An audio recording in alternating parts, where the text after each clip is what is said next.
Welcome, everyone. Today's episode is about your villain's childhood. So, as writers, we are often told that villains are, like, your hero is only as strong as your villain. So, it's important to have a strong antagonist.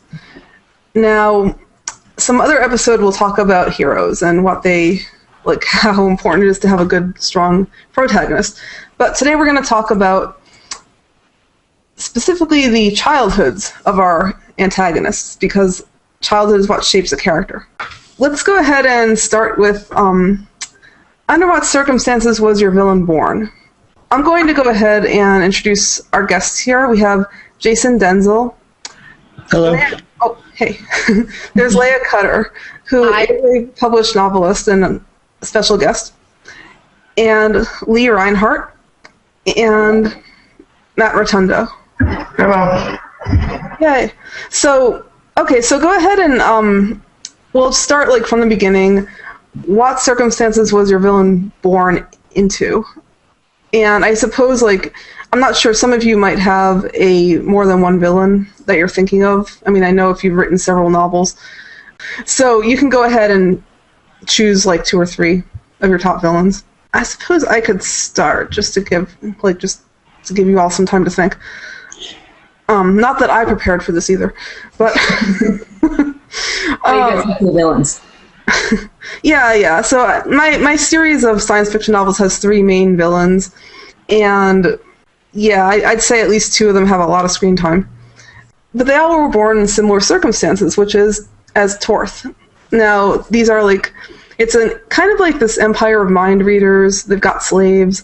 So from the beginning, they were reared to compete in this society where you're killed if you're mentally handicapped, or if you have some kind of like major emotional problem, if you have phobias, or if you have some other mental problem of any sort, you're killed as a child.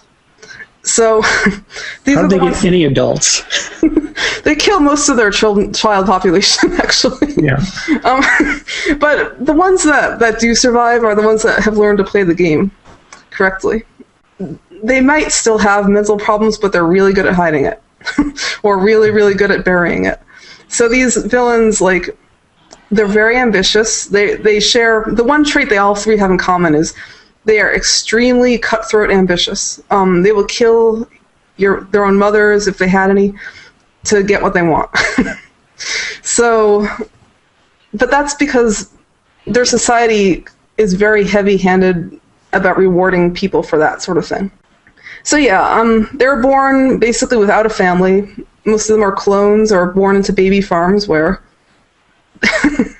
Jason's just like, yeah. So yeah, I mean, it's not like they had a loving childhood. No. So they were kind of set up to be evil in some way, but I wouldn't say that it's their fault. Generally speaking, do you see them as being redeemable, like as a society? Are these the kind of thing that breeds unredeemable villains, or some that can come back from the dark side, so to speak? To come back from the dark side, they're going to need some help. They can, there are some that will become sort of redeemed by the end, but they are not. Their society is so heavy-handed, and they're raised from birth to believe these things, that they're a superior race, basically. So, I mean, they're told that from day one, and that's what they've been raised to believe. So it takes a little bit more than just an epiphany to cure them of that. It'll take a lot of defeating. So, anyway, so go on. I guess we can go with Leah. What about your villain's childhood? The most recent novel, The Raven and the Dancing Tiger, the main character, Peter, is a raven warrior, but it's in modern day, and he has to hide his raven soul. And that's one of the things that he's very focused on, is trying to hide his raven soul. But he's also looking for a girlfriend. He's looking for his mate. He finds someone who's very, very special, and it's not until too late that he realizes that she has a tiger soul. She is a tiger warrior, and her kind eat his kind. Always causes trouble. It does. It really it throws a whole wrench into the relationship. It really does. It I hate really when that does. happens. Yeah. And so she, of course, doesn't consider herself evil. She thinks that she's doing the right thing by chasing these horrible raven warriors who are assassins and are mercenaries and are warriors. And so is she redeemable? She'd have to get out of her culture in order for her to be redeemed. But it's also her nature to be challenging and to fight and to kill other beasts. And so there's a lot of nature there that is going into her makeup. The previous novel, Clockwork Kingdom, Adele is a fairy who, she's very, very old. She was raised in the country, and now she's the queen. And so she's had a very unusual progress. In her first battles, when she came to the new world, her wings were injured, and her husband replaced them with clockwork. So she and the rest of the fairies that are here are all becoming cyborgs. They have clockwork pieces and machinery embedded into their bodies.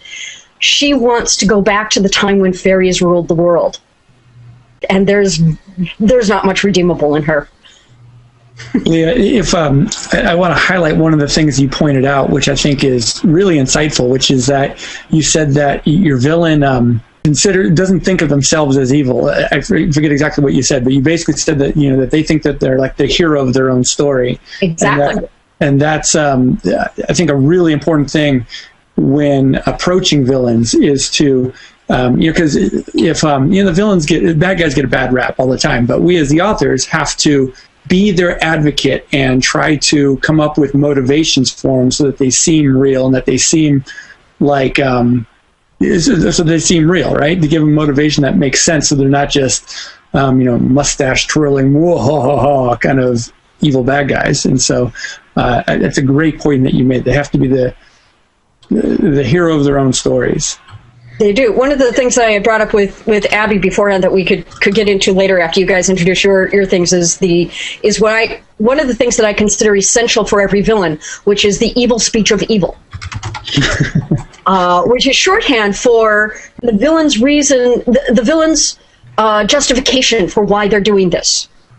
They know that they're doing good, but they might have to kind of justify it a little bit as well. And so I there always has to be this evil speech of evil as to, I'm doing this and it's good and here's why, and I'm going to tell you all about it because I think I'm doing good. Yeah. Oh, I agree. All of my main bad guys, they totally think, they 100% believe that they are doing the right thing, and and I do think that's very important for a good bad guy across the board with any novel. As far as my villains go, I wanted to talk about my villain from my novel Petra.